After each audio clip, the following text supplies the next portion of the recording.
Alright guys, we are back with another video. I hope you guys are having a great day today. I'm having a great day so far. And just stay strong, hang in there. We're almost at the end of the year. So just, stay with us. And today's video, we're coding another Sine Cosine scene. I believe that's how you call it in 3D view. I'm going to have more on like how you pronounce the name of these projects and whatnot.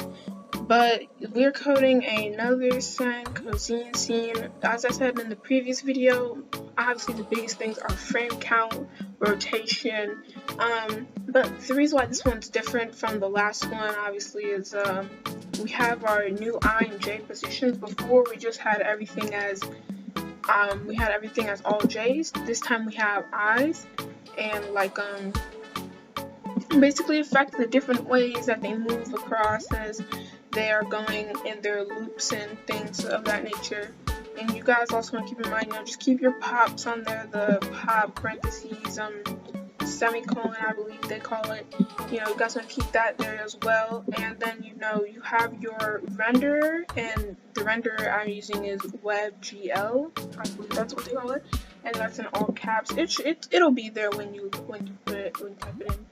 And you guys just gotta keep all these things in mind when you're coding one of these scenes. As I said before, we're doing this in 3D.